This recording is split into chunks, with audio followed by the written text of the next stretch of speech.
Shatrujeet Kapoor press वार्ता कर रहे हैं, आपको बताते हैं क्या कुछ कर रहे हैं। जिसके तहत 630 इमरजेंसी रिस्पांस व्हीकल पूरे प्रदेश में लेके आए गए और उस व्यवस्था के तहत जो 4 लाख से भी ज़्यादा इस बार हमारी शिकायतें इस वर्ष में डायल 112 के सिस्टम पर जो मिली हैं, उनमें 92.84% लोगों ने संतुष्टि जाहिर की और जो रेस्पॉन्स टाइम हमारा 16 मिनट से ज़्यादा था 2021 में, वो घट के अब 8 मिनट 5 सेकंड पे जो औसत रेस्पॉन्स टाइम है वो 8 मिनट 5 सेकंड रह गया है, जो अपने आप में एक संतोष का विषय है। और मुझे उम्मीद है कि इसको और बेहतर किया जाएगा। और इसी तरीके से जो हमारी इमरजेंसी रिस्पांस सिस्टम है, उसमें फायर ब्रिगेड को, एम्बुलेंसेस को और भी जो हमारी हेल्पलाइंस हैं, चाहे डिज़ास्टर मैनेजमेंट की हेल्पलाइन हो,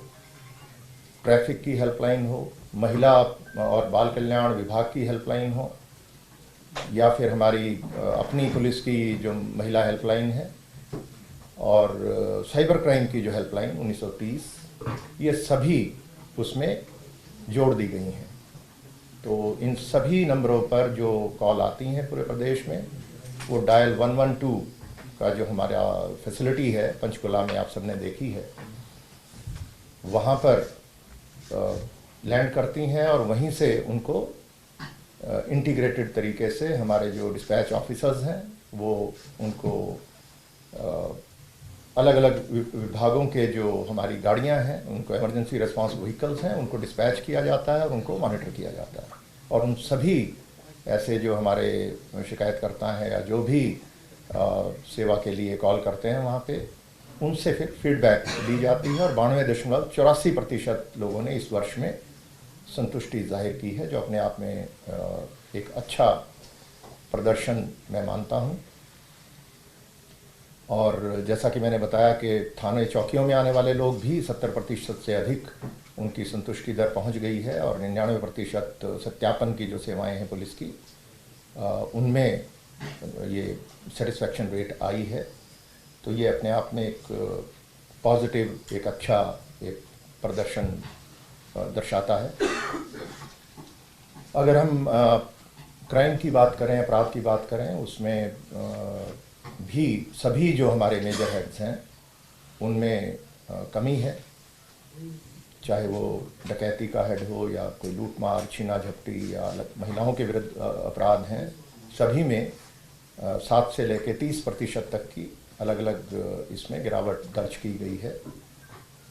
हालांकि आंकड़ों के आधार पर कोई भी परफॉर्मेंस, अपराध के आंकड़े अपने आप में पर्याप्त नहीं होते, और जैसा कि आप सभी NCRB की जो क्राइम इन डेटा की किताब है उसके ऊपर आप काफ़ी कवर करते हैं, तो उसी में ये लिखा रहता है कि भाई क्राइम रेट जो आंकड़े हैं वो अपने आप में पर्याप्त नहीं होते और उसके लिए बहुत सारे और चीज़ें हैं जिनको ध्यान में रखकर ही इस पे कोई भी विश्लेषण किया जा सकता है। लेकिन अगर मात्र सिर्फ आंकड़ों की बात करें तो उनमें भी गिरावट दर्ज की गई है, जैसा कि मैंने आपको बताया। एक बड़ा मुद्दा हमने अगस्त में बात की थी महिलाओं के विरुद्ध, जो महिलाओं की सुरक्षा के बारे में, ये एक हमारी बड़ी प्राथमिकता है। तो महिलाओं की इस दिशा में हमने प्रयास किए, और एक प्रयास था कि भी सभी जो हमारे ऑटो रिक्शा हैं, ई रिक्शा हैं और जो पब्लिक ट्रांसपोर्ट में इस्तेमाल होते हैं प्राइवेट वाहन, इनका डेटाबेस बनाया गया। तो मुझे प्रसन्नता होती है बताते हुए कि 8 जिलों में ये काम 100% पूरा हो चुका है, और बाकी सब स्टेट की बात करें तो करीब 71% डेटाबेस बनकर तैयार हो चुका है। और वो डेटाबेस अब हमारे 112 का जो सिस्टम है उनको मुहैया करा दिया गया है, और सभी ऐसे ऑटो जिनको हमने डेटाबेस में डाला है उनका नंबर, उनके ड्राइवर की फ़ोटो, उनके नाम, मोबाइल नंबर, सभी न केवल डायल 112 के पास हैं बल्कि ऑटो के अंदर भी और बाहर भी उनको स्टिकर के रूप में चिपकाया गया है, ताकि कोई भी यात्री, महिला खास तौर पे,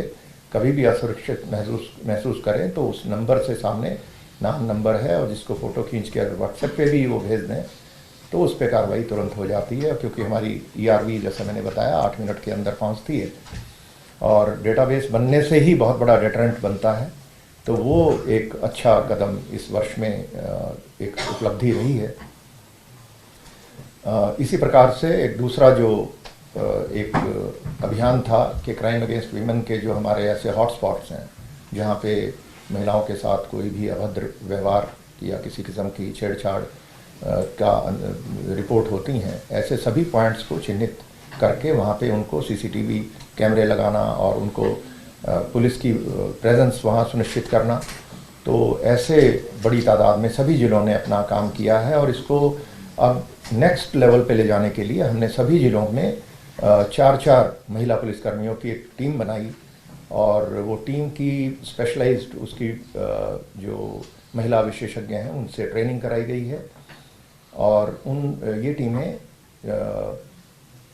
जो स्कूल हैं, कॉलेजेस हैं जहाँ लड़कियाँ पढ़ती हैं और जो जहाँ पे महिलाएं काम करती हैं, ऐसी कंपनियाँ, ऐसे वर्क प्लेसेस, तो वहाँ पे जा कर के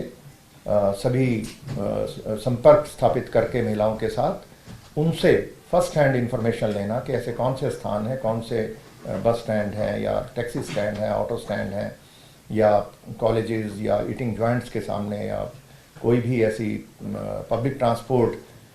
की कोई ऐसा रूट है रोडवेज़ का या दूसरा जहाँ पे